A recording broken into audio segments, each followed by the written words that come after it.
Hola, ¿cómo están? Pues bienvenidos a un episodio más de Memorándum, que como ustedes saben, bueno, es un espacio donde normalmente pues platico sobre asuntos interesantes que están sucediendo en nuestra especialidad, en la radiología, y normalmente platico con ustedes sobre artículos científicos que aparecen en revistas de nuestra especialidad o en alguna otra especialidad que también hablan de artículos de opinión, editoriales.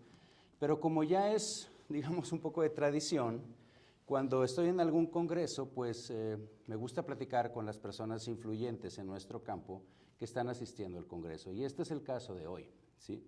Hoy quiero presentarles, muchos de ustedes seguramente ya lo conocen, al doctor Roy Riascos Castañeda, ¿sí? Él es un radiólogo, bueno, originario de Colombia, ¿sí? A mí a Colombia, como ustedes saben, me unen muchas cosas.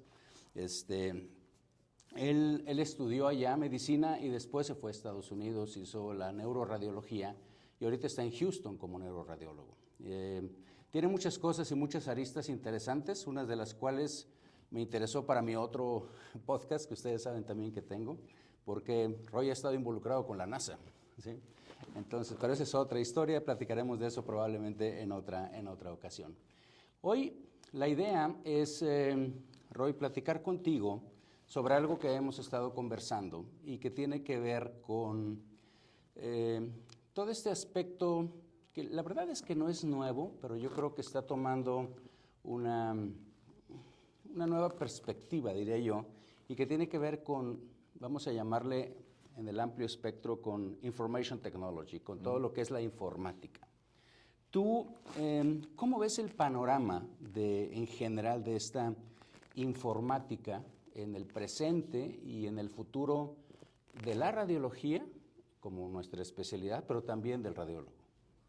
Bueno, primero que todo, muchas gracias, Memo, por esta fantástica invitación y la oportunidad de compartir con tu audiencia las experiencias. Es una pregunta interesantísima. Yo creo que para contextualizar tu pregunta, tenemos que entender un poco cuál ha sido el rol del radiólogo en la medicina. Y muy brevemente, si miramos, nosotros somos los hijos de la segunda revolución industrial. Nosotros no existiríamos si no hubiera existido la electricidad, el tubo de Bohr, y finalmente salió la radiografía. Y a través de los años, eso fue a principios de los años 1900, y duramos 70 años siendo radiólogos.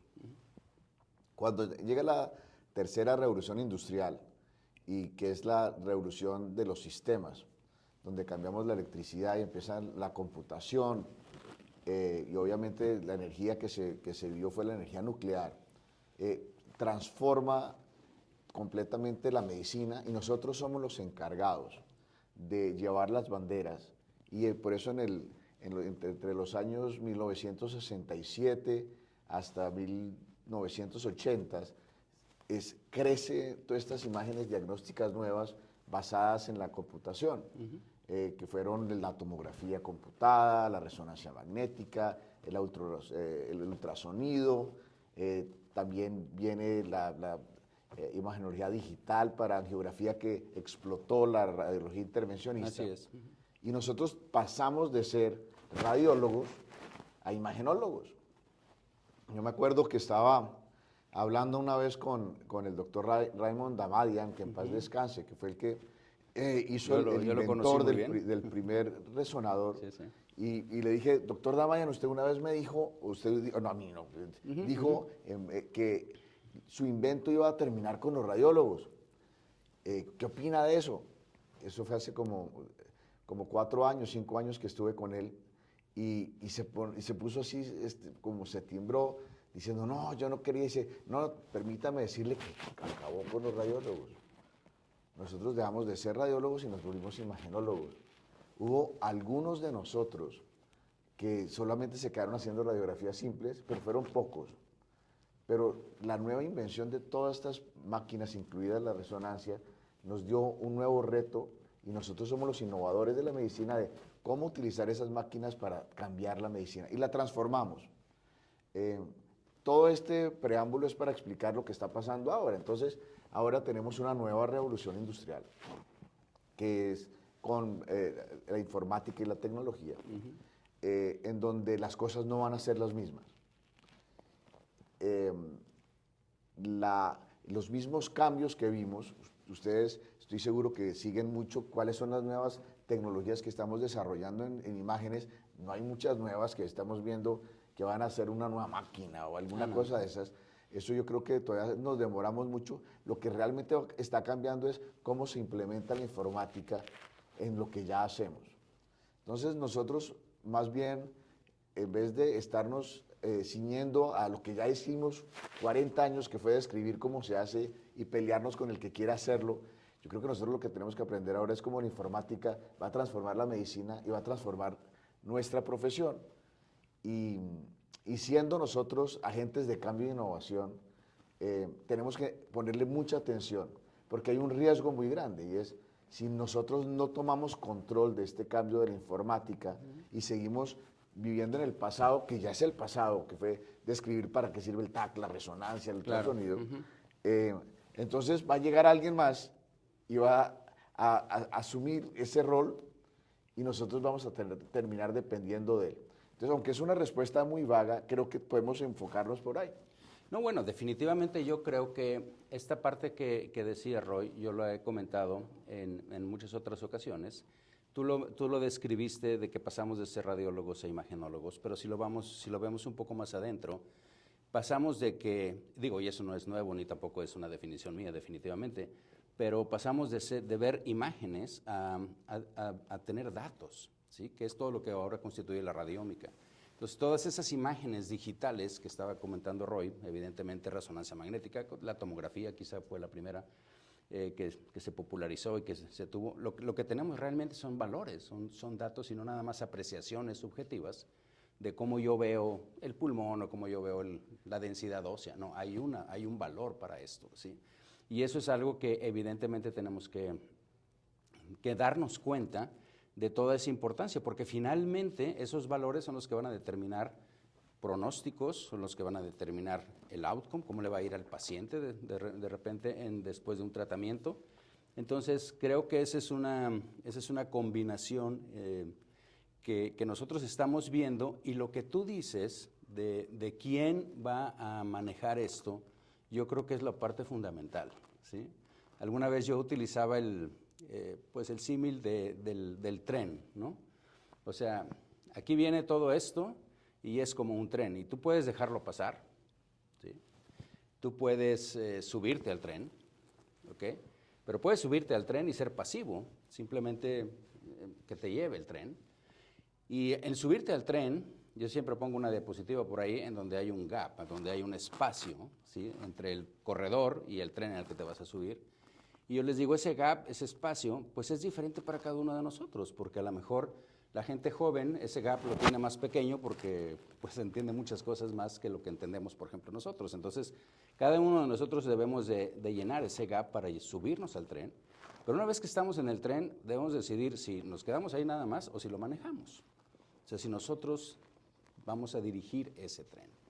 Y con todo esto, Roy, definitivamente que lo que estamos viendo, y yo creo que todos, ahorita está una reunión interesante en Estados Unidos de esto, es todo sobre trabajos, exceso de información, ¿sí? Hablando de esto de informática, yo comentaba en una ocasión, en el RSNA del año pasado, alguien presentó y decía, pues nosotros decimos que tenemos mucho más carga de trabajo porque vemos más estudios y demás.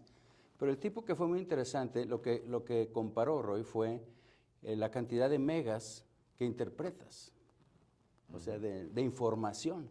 La cantidad de megas que tú interpretabas hace 10 años contra la cantidad de megas que interpretas ahorita, ¿sí? Vamos a decirlo así. O sea, pues hace 10 años, 15 años, pues el TAC, la resonancia, los cortes eran más gruesos, no tenías tanta reconstrucción, no tenías tantas... Y ahora, pues tienes una información increíble, ¿no? O sea, entonces básicamente ahorita estás viendo un TAC de abdomen y son 600 imágenes o 1000 imágenes entre el simple y el contrastado. No se diga neuro en tu área, ¿no? O sea, tienes cada vez más información, ahora con tensores, ahora con funcional, ahora con perfusión, o sea, espectroscopía. Entonces, cada vez es más y más y más información la que puedes obtener y que puedes utilizar para ayudar a los pacientes. Y en ese camino nos encontramos ahorita, Roy, en donde probablemente necesitamos ayuda, y es lo que te comentaba, digamos que antes de cuando estábamos platicando sobre esto, de cómo manejarlo, cómo manejar esto. Y ahí es donde entra algo lo de la inteligencia artificial, ¿no? ¿Tú crees que es lo mismo informática e inteligencia artificial? Creo que la inteligencia artificial es, primero, un nombre que le han dado a un sistema estadístico que tiene de todo menos de inteligente. Creo que hace parte de la nueva revolución industrial, lo que llaman ahorita machine learning, inteligencia artificial. Vuelvo otra vez a insistir en esto de las revoluciones industriales, que lo que hacen las revoluciones industriales, muy de acorde con lo que acabas de decir, es hacer al ser humano más eficiente. ¿De cierto? La primera reemplazó al humano y a los caballos por las máquinas de vapor, y por eso usamos los caballos de fuerza, después la electricidad, después los computadores. Ahora estamos con los datos gigantescos y la informática. El Big Data. Y la conexión, el Internet of Things y la revolución 4.0. Hablemos de una forma muy coloquial, a mí me gusta dar ejemplos coloquiales, pero mi familia estuvo en algún momento involucrada en los puertos, entonces puedo hablar de un puerto de barcos. Antes se llenaba un barco de carga en 7 días, y la persona más importante, el que estribaba, era el que cargaba cajas más fuerte y más rápido. Y ese era el que podía cargar cajas en 7 días. Después llegó la tecnología y dijo, no, pues amarremos una cantidad de cajas en un pallet, y entonces la persona más importante pasó a ser el que manejaba el montacargas. Entonces, tú querías manejar el montacargas, fantástico, pues ya, por mucho que tratara el mejor cargando cajas, el de montacargas lo cargaba muchísimo más eficiente. Después digo alguien, pues metamos todas las cajas en un container, y entonces ponemos el container en el barco, y entonces el que manejaba el camión y metía los containers del barco, pues estaba manejando de una manera mucho más eficiente que el que montaba las cargas manualmente. Y hoy en día hay unas grúas puerto en donde es un computador y la tecnología llena un barco en 7 horas. Eso no significó que acabó con los que montaban las cajas, pero la persona que maneja la tecnología, el controlador de la tecnología, son personas que solo pueden trabajar 6 horas máximo, porque se tiran el misterio, pero en esas 6 horas casi que cargan un barco solos. Entonces, esto ha derivado que hay muchísimo más barcos que se cargan, hay una eficiencia muy grande, pero muchas personas que creían que se enjaularon en que eso es lo que tenían que hacer, no entendieron que el siguiente paso, el siguiente tren, Exacto. a dónde era, y ahora el que controla la tecnología es el que lo hace. Obviamente, el que entiende el negocio le va todavía mejor, pero nosotros estamos, yo creo que en esa transición. Cuando los radiólogos, a mí todavía me alcanzó a tocar algo de eso, empezó la tomografía, las tomografías se demoraban 1 hora. Y entonces el radiólogo trabajaba en el tomógrafo, al lado del monitor del tomógrafo, y ahí interpretaba, ¿cuántos puede ser en 1 hora? 8, 10 por día. Hoy en día se están interpretando fácilmente, llegando a las 3 cifras, 100 tomografías en un día. Y digamos que ese es nuestro pallet o nuestro container. La cantidad de datos que nos acabas de decir son ciertos. Si no usamos la tecnología y no utilizamos herramientas de sistemas para poder manejar hasta llegar a 200 y 300 con el mismo esfuerzo, que nosotros sentamos, que realmente no estamos haciendo un esfuerzo adicional, o si no va a ser imposible interpretar. Y ahí es donde están los grandes datos, es demasiada información. Los tomógrafos, los microtomógrafos de 0.25 milímetros están sacando miles y miles de datos, no hay humano que los pueda leer. No lo podemos, ajá. Entonces nos tenemos que fiar de la tecnología. y tenemos que liderar ese cambio. Entonces la inteligencia artificial, que no es más que, nuevamente, herramientas estadísticas con computadores mucho más eficientes que nos dan resultados y que se han ayudado a los neural networks para obtener unos resultados variables, es una gran herramienta. Simplemente es una herramienta. Nosotros en Houston, yo tengo la gran oportunidad de liderar un centro de postprocesado de todo, y se utiliza informática.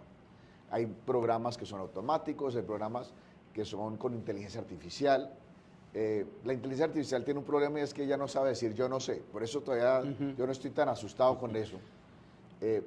Pero lo que hace diferente nuestro centro de tú comprar un computador y tener la habilidad de postprocesar es que las compañías que te venden a ti todas estas herramientas de informática, los workstations para postprocesar en imágenes que se ven divinas, lo que hacen es que te muestran el dulce. Tú eres el niño y quieres el dulce y dices yo quiero el dulce, y entonces cuando lo vas a comprar dicen, bueno, yo no le puedo vender el dulce, pero le vendo la cocina. Y con esa cocina usted puede hacer esos dulces. No, pues yo no tengo tiempo para llegar a esa cocina y hacer los dulces, yo no tengo el espacio, y por eso gran parte de estas herramientas se dejan en el olvido y la gente no hace, o se hacen automáticas y salen dulces de mala calidad. Claro. Aquí es donde los humanos tenemos que estar, y los radiólogos entender eso. Muy probablemente vamos a tener que tener humanos en la mitad, que son o técnicos supercalificados o ingenieros de datos, que tienen que estar entre el paciente y ayudarnos a nosotros a utilizar y a generar información cualitativa que se pueda, cuantitativa que se pueda cuantificar, claro, para ver los outcomes. Y vamos a tener que empezar a poner gente en la mitad para que podamos ahora sí interpretar 2 o 3 veces lo que estamos interpretando con nuevas herramientas, con nuestra nueva grúa, necesitamos gente que nos ayude, porque no podemos entrenar más radiólogos. Entrenar un radiólogo se demora en Estados Unidos 14 años. Lo acabamos de oír en la conferencia ayer, hay un déficit de radiólogos en Estados Unidos. Sí. 14 años tenemos que hacerlo con la tecnología. El gran riesgo que corremos, eso sí lo tiene que saber todo el mundo. No es que le tengan miedo, el gran riesgo que corremos es que sean malos radiólogos. El radiólogo que hace una labor ineficiente, que solamente hace un reporte de baja calidad, que no tienen ningún tipo, no se involucran en los grupos de tratamiento, esos que dan un mal reporte, la inteligencia artificial los va a reemplazar. Bueno, definitivamente. O lo que llaman eso, inteligencia artificial. Entonces yo creo que sí, por ahí podemos ir un poquito y hablar. Claro, fíjate que has tocado varias cosas interesantes que de alguna manera, creo que fragmentado en diferentes partes, pero he platicado con ustedes, y es, por ejemplo, esto de la inteligencia artificial. Resulta que la inteligencia artificial, por ejemplo, en Estados Unidos, es aprobada, los algoritmos, por la FDA. La FDA los aprueba como si fueran dispositivos médicos. Y fíjese que hay un dato interesante, que el 87% de todos los algoritmos de inteligencia artificial en medicina, el 87% es de radiología.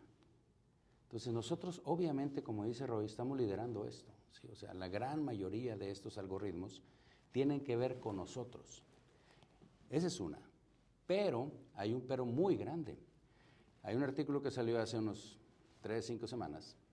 Más o menos el 53, 57% de esos algoritmos que ya están aprobados por la FDA no están validados en la clínica. Están validados con las compañías, ¿sí? La compañía les dijo, por decir, pues mire, tiene 97% de probabilidad de que me diga que este es un gato y este es un perro, o que este es un nódulo, o que este es un neumotórax, no, lo que ustedes quieran. Pero eso no está validado en la clínica real, ¿ok? Entonces, y cada uno de nosotros tenemos que involucrarnos con eso, lo que tú decías ahorita, porque si no, lo que está sucediendo es lo que comentaste, ¿no? Los vendedores llegan, y no llegan con el radiólogo primariamente, quizá, llegan con el CEO, llegan con los administradores, ¿sí? Y les dicen, mira, con esta máquina, ¿sí? Te enseñan el dulce. Acuérdense que la diferencia entre un niño y un adulto es el precio de sus juguetes, pero a todos nos gustan los juguetes. Claro. Pero bueno, estos son juguetes caros, por cierto. Pero independientemente, la situación es de que te dicen, tus radiólogos van a ser más eficientes, sobre todo si trabajas en un grupo. ¿Sí? Tus radiólogos van a ser mucho más eficientes, puedes pasar muchos más pacientes por ese TAC para que tengas más, vas a eficientar tu tiempo, los reportes, en fin. Pero lo que estamos viendo, ¿sí? O sea, lo que decía Roy probablemente de la cocina, o porque no te dan el dulce tal cual, es que estamos encontrando que la inteligencia artificial, como tú dijiste, que no sabe decir que no, entonces, y eso es cierto en todas las áreas, ¿sí? Sobre todo más en las cuestiones de humanidades y otras áreas donde tiene mucho impacto, o el chat GPT, por ejemplo. Pero finalmente, lo que sucede es de que detecta muchas cosas para las cuales no fue perfectamente entrenada o no fue entrenada. Y entonces ahora nosotros, lo que antes decíamos, es normal, o sea, un osteofito en L4, normal para una persona de 65 años. Ahora si lo detecta, ahora va a detectar todo eso que he platicado con ustedes de lo de oportunistas, calcificaciones coronarias, donde no lo estabas preguntando, esteatosis hepática, sarcopenia, osteopenia, en fin, toda esa situación que se va a ir presentando que ahora la tenemos que manejar y que no era la pregunta clínica, Roy. La pregunta clínica era si tenía diverticulosis o diverticulitis. Sí. Y ahora están saliendo, bueno, o en el caso tuyo, por ejemplo, la pregunta era si la razón de la cefalea o simplemente le hicieron cefalea porque el paciente quería o una déficit o una crisis convulsiva, lo que tú quieras. Entonces estamos entrando, perdón, en esa situación en donde en lugar de acortarnos el tiempo, que era la idea o como se la vendieron al administrador, ahora estamos usando mucho más tiempo para explicar lo que la inteligencia artificial está encontrando, ¿cierto? Sí, y a ver, hay muchos ejemplos muy bonitos de cosas así.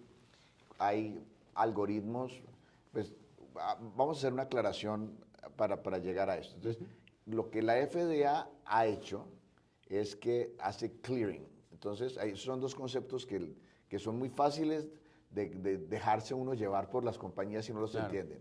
Cuando hacen un clearance de un algoritmo, lo que ellos están diciendo es, puede empezarse a utilizar en humanos, pero no lo ha autorizado como un medicamento, simplemente es un paso anterior.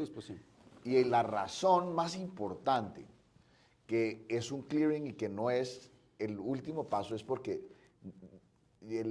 la última vez que yo revisé, tú tienes el 50, yo tengo una cifra más alta. Más alta, sí. Es solamente como el 2 o el 3% de todos los algoritmos que han sido cleared han tenido estudios reales que cumplan conciencia y que se hayan manejado conciencia para saber si el impacto es cierto. Entonces, ellos lo que hacen es que muestran un resultado con sus datos, muestran generalmente estas curvas de ROC que se miden como las notas en el colegio, ¿sí? 50 te rajaste, 90 es muy alto y está bien, pero lo que realmente nos muestran gran parte de estas compañías son los resultados con pacientes normales y anormales. Si ustedes miran, solamente cogieran anormales y les pasan los algoritmos, los resultados son muy diferentes. Son muy buenas para los normales, pero también nosotros somos muy buenos para los normales. Pero cuando vienen las anormalidades, viene una cantidad de situaciones complejas, de hallazgos incidentales, donde el humano, donde estamos nosotros, ahí es por eso estudiamos medicina. Si no, no seríamos médicos. Nosotros tenemos que acordarnos que nosotros somos unos médicos que nos están consultando para que a través de imágenes seamos parte del tratamiento del paciente. Entonces, si miramos eso y las amenazas que tenemos cuando están integrando los algoritmos, yo creo que para las personas jóvenes es muy claro que ustedes tienen que entender que se tienen que sentar en la mesa. Y cuando digo sentarse en la mesa, es en la mesa de los que toman las decisiones. Bueno, esa era la siguiente pregunta que tenía para ti. ¿Hasta dónde debemos involucrarnos? Y vamos a llegar a eso. Porque si no nos sentamos en la mesa, otras personas lo van a hacer y una cosa que es muy aburridor para hablar de medicina, pero tenemos que saberlos, tienen que saber de administración. Tiene que haber un porcentaje de nosotros que sea expertos en administración. Tenemos que saber hacer proyectos, tenemos que sentarnos y hacer validar proyectos y no entrar pidiendo dulces, porque así nos ven los administradores, porque la radiología es, ¿cuál es la diferencia entre un resonador que cuesta 1 versus el que cuesta 3? No, que es mejor tecnología eso no es la forma como ellos entienden o funcionan. Ellos funcionan es con proyectos y con retorno de inversión y todas estas palabras que son tan importantes. Yo creo que un porcentaje de nosotros se tiene que concentrar en eso. Y otro porcentaje se tiene que concentrar en la informática médica. Los radiólogos vamos a terminar siendo, yo creo que el nuevo nombre no va a ser de radiólogos ni imaginólogos. Yo le llamo data scientist. Va a ser como sí, una mezcla entre científico, médicos definitivamente de imágenes, pero vamos a tener algo de ingenieros también. Y ese es lo que nos tenemos que empezar a entrenar, porque si nosotros no lo hacemos, esta gente que no sabe, le sale más económico y va a empezar a asumir decisiones que nos van a afectar a nosotros. Y ustedes son las personas jóvenes que entienden esto porque lo han estado viviendo.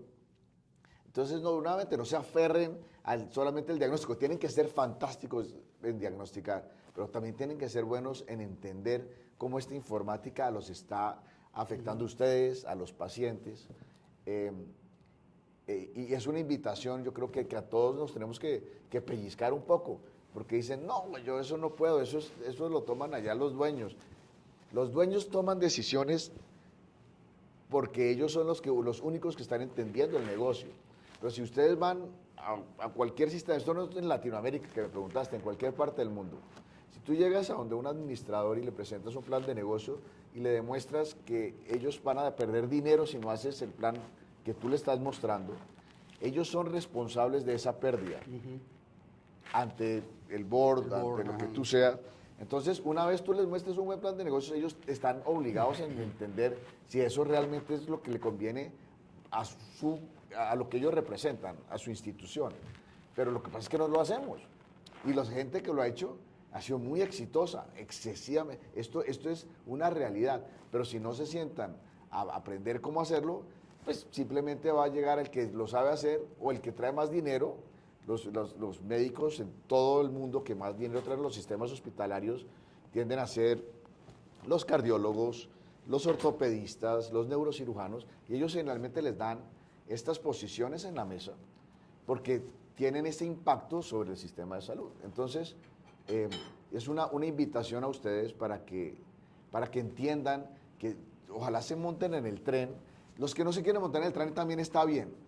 Hay algunos de nosotros que cuando el tren llegue totalmente ya vamos a estar de salida, no hay problema, pero para la gente joven, si no se montan, entonces van a vivir un engaño, porque hay gente que sí se está entrenando en esto y está tomando decisiones. Es trágico que los doctorados en sistemas, en data science, crean que saben de radiología cuando ellos no saben. Claro. Es un peligro que esos datos estén sin un clínico supervisando y nosotros tenemos que ser los controladores. No, definitivamente, Roy. Yo creo que aquí, en esta parte, tenemos que, ahorita que estabas hablando de esto de involucrarnos y de que seamos buenos radiólogos, pues por ahí hay una frase que se la atribuyen a varios, a Alonso, que quizá fue el último, que dijo, bueno, la inteligencia artificial, ¿sí?, no va a desplazar a los radiólogos, pero los radiólogos que utilicen la inteligencia artificial sí desplazarán a aquellos que no la usen. ¿Sí? Entonces yo creo que esa es una realidad. Definitivamente, como tú lo mencionas, yo quiero realmente, como lo he hecho por mucho tiempo ya, invitarnos a todos. Fíjense que ahorita, lo reflexionaba el otro día, está sucediendo algo interesante en la parte educativa. ¿Sí? A mí me ha interesado como siempre la parte educativa. Y fíjense que normalmente, tradicionalmente, pues obviamente tenemos un profesor que es el que te enseña. Hace muchos años era el que tenía el conocimiento, casi que, porque los libros eran escasos, no había más que muy poquitos libros. Estaba el Felson, estaba el Taveras en tu área, ¿sí? Estaban dos Margulis en gastro y cosas por el estilo, y el que no los tuviera, pues no tenía información, entonces dependía de tu profesor. Luego esto ya se generalizó, se democratizó, como se dice ahora, con todo esto del Internet y el acceso a la información. Pero ahora estamos en una nueva etapa y con el COVID nos dimos cuenta de todo esto que se puede ampliar.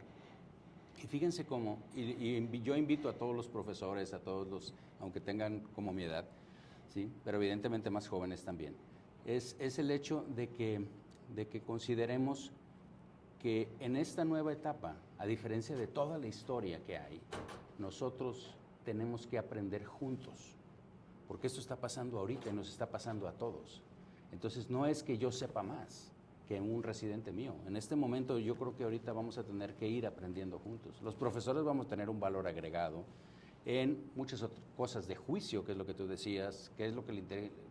Tenemos que aprender cómo funciona esto. Y volviendo a lo que tú decías, y que bueno, comentaba yo también, fíjense que hablando con las compañías, obviamente no todas, pero la gran mayoría de las compañías que tienen estos algoritmos, pues están necesitadas, por así decirlo, de aplicar sus sistemas en diferentes áreas, en diferentes lugares, en diferentes condiciones, diferentes países, diferentes poblaciones. Y es una manera en que podríamos involucrarnos, yo creo que en toda América Latina, porque somos de alguna manera genéticamente diferentes y demás, pero simplemente como entrenamiento para apoyarlos y probablemente ni siquiera pagar nada, sino que ellos necesitan de nosotros para validar sus datos.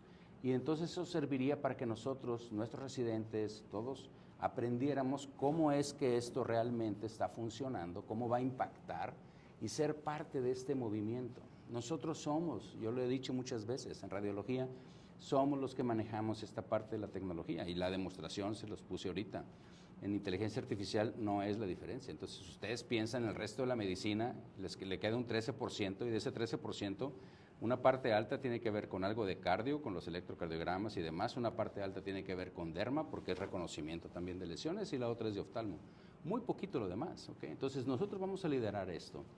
Yo como tú decías, yo me imagino al radiólogo del futuro como esa película así donde están todas las imágenes, y vamos a tener el expediente clínico electrónico, vamos a tener a lo mejor toda la parte que tiene que ver con genoma, con todo lo que tenga el paciente, con todos sus datos objetivos, que son las imágenes, que es todo lo que tenemos, y las otras cosas que también se van a ir añadiendo: imágenes, endoscopías, patología. Ese es lo que es el diagnóstico integrado, eso ya se está manejando. Hay un artículo en Radiology de Rishak, probablemente hace un par de meses, que también lo comenté con ustedes, en donde esto se llama diagnóstico integrado. Entonces yo creo que ¿dónde creen que va a estar esa información en un hospital? ¿En el quirófano? ¿O va a estar en patología? ¿Va a estar en traumatología? ¿Va a estar en radiología? Nosotros vamos a tener que jugar ese papel de coordinadores de todo el sistema de salud. Yo creo que el reto es fabuloso, muy interesante. Yo lo veo así como que para ustedes, los chavos, es algo así para mí, una grandísima oportunidad que tenemos de colocar la radiología como la piedra angular porque finalmente es la parte objetiva, ¿sí? Si a ti te duele algo, si tú quieres ver si hubo una respuesta terapéutica, ver cómo va avanzando, cómo va disminuyendo el proceso patológico, pues es a través de imagen, ¿no? Entonces, ¿cómo ves esta situación, Roy, en nuestros países, en América Latina? Es una pregunta muy interesante, porque no todos los países están en lo mismo. Entonces, empecemos por donde terminaste tú la pregunta anterior para llegar a eso. Yo creo que ustedes entiendan, cuando estamos hablando de la situación global de la radiología, que ahorita no hay suficientes radiólogos en el mundo. Hay países en donde de pronto por ostracismos, donde tratamos de proteger demasiado la radiología, no entrenamos lo suficiente y entonces eso pasa, o simplemente no nos hemos ido a ser parte de grupos multidisciplinarios y nos parece que no necesitan, pero vamos a necesitar más radiólogos. Los grandes radiólogos están muy ocupados. O sea, las personas, si tú no los ves, casi que no pueden venir a los congresos porque estamos trabajando todos los radiólogos tanto, y estos que son los grandes expertos están muy ocupados. ¿Cuál de esos ha entrenado alguno de estos algoritmos? Ninguno. Los algoritmos son tan buenos como el que los entrenó. Claro. Y porque es que los sistemas no son inteligentes, los sistemas son analíticos de datos. Es simplemente un sistema estadístico muy, muy rápido. Y si no tuvo un entrenamiento por expertos, entonces los datos van a estar sesgados. Entonces, esto viene a tu pregunta de Latinoamérica, ¿yo cómo lo veo? veo una gran oportunidad. Nosotros tenemos una hermandad muy grande en Latinoamérica. Tenemos, comparado con otras regiones geopolíticas, sitios donde hay grandes lugares de entrenamiento, y creo que podemos unirnos a entender esto, cómo nos va a afectar y cómo los podemos colaborar. Estoy de acuerdo contigo, uno no debería pagar por estas cosas, nos deberían pagar por esto. Pero nuevamente eso también depende de la experiencia, claro, y del saber. Necesitamos saber, necesitamos aprender, necesitamos ser expertos en lo que somos, en hacer grupos de trabajo con las experiencias más grandes que tenemos y ser el médico de los médicos. Eso es lo que es el radiólogo. Los médicos vienen y nos consultan sobre sus pacientes. Entonces, Latinoamérica tiene todas las posibilidades del mundo, pero tienen que aprender de nuestros errores como radiólogos, porque los hemos cometido como sociedad. Definitivo. Yo creo que de la última revolución industrial tenemos muchas cosas que aprender. La gente, los jóvenes no entienden para qué sirve la física, por ejemplo. ¿Por qué tenemos que aprender física? Entonces se nos olvida la física un poquito y empezamos a hacer lo que nos traen las casas comerciales y dejamos de realmente utilizar las máquinas para lo que son. Y el momento en que nosotros dejamos la física a un lado, cualquier otro médico que no se haya entrenado en imágenes sabe tanto de imágenes como nosotros. Entonces, eso es importantísimo, hay que saber la física. Cuando llegaron los PACS y reemplazamos los negatoscopios, y empezamos, y nosotros armamos los primeros PACS, estábamos tan ocupados que dijimos, ay no, que los informáticos hagan el PACS, y perdimos el PACS. La gran mayoría de los sitios donde nosotros éramos los dueños de la tecnología, nosotros nos inventamos cómo era que se hacía, los sistemas de transcripción. Nosotros somos los que traemos toda esta tecnología a la medicina, que es increíble, que ahora lo usa todo el mundo. Ahora lo que tú estás describiendo, que son los sistemas del Vendor Neutral Archiving Systems, que son los VNAs, que son sistemas informáticos donde uno va a tener todos los datos de imágenes quirúrgicas, de videos, de los ultrasonidos, que muchas veces los hacen otras personas como ginecólogos, lo que sea, videos de oftalmología, electroencefalografía, electrocardiogramas. Todo eso va a tener que caer. Entonces son imágenes, en realidad son imágenes. Entonces esos datos tienen que ir a un sistema centralizado y es como un PACS gigante. Los patólogos tienen que poner todo en un sitio. Entonces, si no tomamos las riendas de esto, lo que va a pasar muy seguramente es que van a comprar sistemas totalmente aislados para patología, para ginecología. Bueno, de hecho, Roy, así es como empezó todo esto, porque hicieron una emulación de, voy a decir un par de marcas, pero de Apple y de Google, porque lo que tú quieres es, tú compras una aplicación, y así lo empezaron a vender, una aplicación para hemorragia subaracnoidea, una aplicación para neumotórax, para nódulo pulmonar, para lo que tú quieras. Pero nada más para eso sirve, nada más en eso fue entrenada, la otra cosa no tiene absolutamente nada, no entiende. Claro, entiendo que en la medida en que el poder de cómputo va a ser cada vez mayor, sin hablar de computadoras cuánticas, sino simplemente lo que tenemos ahorita, con todo ese proceso que está haciendo la compañía NVIDIA y todo lo que sabemos que está sucediendo, con estos nuevos GPUs, estos procesadores, pues lo que va a suceder es que evidentemente puedes juntar todas esas aplicaciones y correr 15 o 20 al mismo tiempo en el PACS, porque además se van a asociar con los PACS. Entonces, quieras o no quieras, pues automáticamente te va a salir todo eso. Entonces, si nosotros no somos los dueños de las imágenes, sí, los dueños de esto, de esta transformación, va a pasar. Entonces, les repito, aprendamos de nuestros errores. Entonces, uno tenía PACS y la gente le preguntaba mucho en Latinoamérica, ¿ustedes ya tienen PACS? Y no, es que eso cuesta mucho. Y no entendían el negocio. Cuesta mucho más no digitalizar. Claro. Cuesta mucho más que los hospitales hagan estas soluciones en silos, porque después cuando tienen que juntarlas todas, los procesos para juntar cosas que no se comunican, no nacieron para comunicarse entre sí, son muy, muy complicadas. Pero si nosotros nos involucramos desde la incepción en lo que llaman el upstream, que es el esqueleto informático de lo que va a ser los nuevos PACS, los nuevos sistemas, el sistema hospitalario va a entender que se está ahorrando por lo menos el 50% de lo que va a invertir. Cuando tú les dices que, mira, ustedes van a poner esto con mi idea, se ahorra la mitad. Ellos entienden eso bien, pero toca hacer la tarea. y ustedes se vuelven en ese momento extremadamente valiosos. Entonces, yo creo que estamos en un momento muy emocionante. Sí, sí. Creo que tenemos que cambiarle la mentalidad a la gente, no de que dejen de interpretar, por favor, eso jamás sería, o que nos van a quitar el trabajo. Lo que tenemos es que cambiar el chip de cómo vamos a hacer, cómo vamos a reinventar la radiología todos juntos. Cómo nosotros vamos a ser esos agentes de cambio. Porque hay alguien que está haciendo fila, porque mucha gente quiere participar en las imágenes. Entonces es muy emocionante este tipo de foros. Nos permiten hablar de tantas cosas, pero también dejaron tantas cosas abiertas que estudien de esto y disfruten, porque estamos en un momento muy emocionante del mundo. Sí, yo estoy convencido con la de eso. informática médica. Convencido de eso, definitivamente. Bueno, Roy, pues muchísimas gracias. No sé si quieras, aunque ya lo dijiste ahorita básicamente, pero si quieres dar un mensaje final para todos nuestros compañeros que nos están escuchando. La gran mayoría, pues obviamente son radiólogos, residentes, muchos. Aunque también, bueno, el canal afortunadamente lo ven médicos de otras especialidades. Si tú quieres dar un comentario final, Roy. No, primero que todo, gracias por estar. La gente que ve estos canales es personas que no están conformes con lo que tienen y entienden que viene el cambio. Y gracias por escuchar este podcast y estar con nosotros hoy. Entiendan cuál quieren que sea su rol en el futuro.